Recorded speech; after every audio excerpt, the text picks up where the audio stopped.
Hi everyone, once again I warmly welcome you all to कल्पना की पाठशाला। एक बार फिर से उपस्थित हूँ आप सभी के सामने द बॉल पोएम की सीरीज़ लेकर, जिसमें हम बात करेंगे पोएम के इंट्रोडक्शन की, पोएट के बारे में, समरी के बारे में, एक्सप्लेनेशन, पोएटिक डिवाइसेस और बाद में आपकी नॉलेज चेक करने के लिए क्विज की। तो पहले हम इस कंपोजिशन के कंपोज़र की बात करते हैं। It is composed by John Berryman, जिनका पूरा नाम था John Allyn McAlpin Berryman. He was born on October 25, 1914 in Oklahoma, USA और इनकी मृत्यु 7 जनवरी 1972 को हुई थी। वे एक अमेरिकन पोएट थे और ऐसी रचनाओं के लिए, ऐसे कंपोजिशंस के लिए, कविताओं के लिए प्रसिद्ध हैं जिसमें विचारों और भावनाओं का परीक्षण है। स्पेशली वे मेंटल स्ट्रगल, आइडेंटिटी और लॉस जैसी थीम्स के लिए जाने जाते हैं। वे एक पुलित्जर प्राइज़ विनिंग पोएट और अमेरिकन लिटरेचर के इन्फ्लुएंशियल फिगर हैं। तो ये तो बात हो गई जॉन एलन मैकल्पिन बैरीमैन के बारे में। अब बारी आती है इस कंपोजिशन के इंट्रोडक्शन की। जॉन बैरीमैन के द्वारा कंपोज्ड ये एक थॉट प्रोवोकिंग रचना है।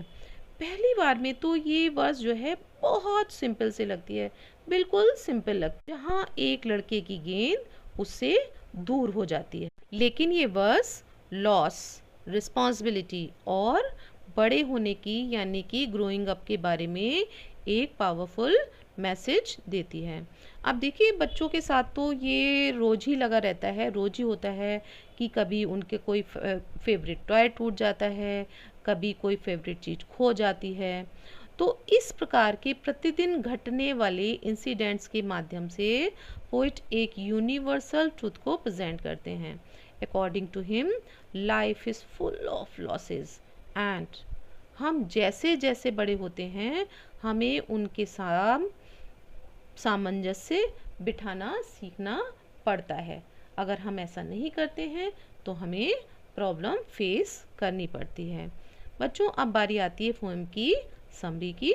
तो इस कविता में जॉन बैरीमैन एक छोटे लड़के की स्टोरी को बताते हैं, उसे नरेट करते हैं, जिसमें वह एक्सीडेंटली अपनी बॉल खो देता है। वह खेल रहा होता है और बॉल उसके हाथ से छूटकर टप्पे खाती हुई, बाउंस करती हुई हार्बर के पानी में चली जाती है। यही वह मोमेंट होता है जब उसका सामना जो है लाइफ की हार्श रियलिटी और इमोशनल लॉस से होता है। पोइट इस बात को ऑब्जर्व करते हैं कि कैसे बॉल स्ट्रीट में बाउंस करती हुई हार्बर के पानी में लुढ़क जाती है। पोइट स्वयं को लड़के को सांत्वना देने से भी रोक लेते हैं। वह लड़के से दूसरी गेंद को लेने के लिए भी नहीं कहते। क्यों? क्योंकि वे समझ जाते हैं कि उस गेंद से, उस बॉल से लड़के की यादें जुड़ी हुई हैं, उसके डीप सेंटिमेंट्स जुड़े हुए हैं। बैरीमैन इस बात पर भी जोर देते हैं कि लड़के का ग्रीफ मटेरियल वस्तुओं से दूर नहीं किया जा सकता, क्योंकि बॉल सिर्फ एक खिलौना नहीं है, वो सिर्फ एक टॉय नहीं है उसके लिए, वह कभी न वापस लाए जाने वाले पास्ट का एक पार्ट है। लड़का बहुत दुखी है और दुख के कारण सुबकते हुए वो बेचारा कांप भी रहा है। कवि बताते हैं कि गेंद लड़के के बचपन की सारी खुशियाँ अपने साथ ले गई। अकॉर्डिंग टू द पोएट, लड़के को पैसे देना भी बेकार है, क्योंकि ये उसकी गेंद से जो लड़के की भावनात्मक लगाव है उसे वापस नहीं ला सकता।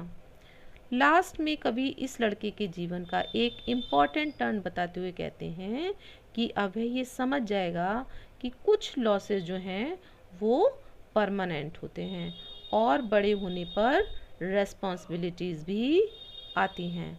इस प्रकार ये जो वर्स है ये नश्वरता, हानि और उन्हें एक्सेप्ट करने के लिए इम्पॉर्टेंट इमोशनल मैच्योरिटी पर एक विचार बन जाती है।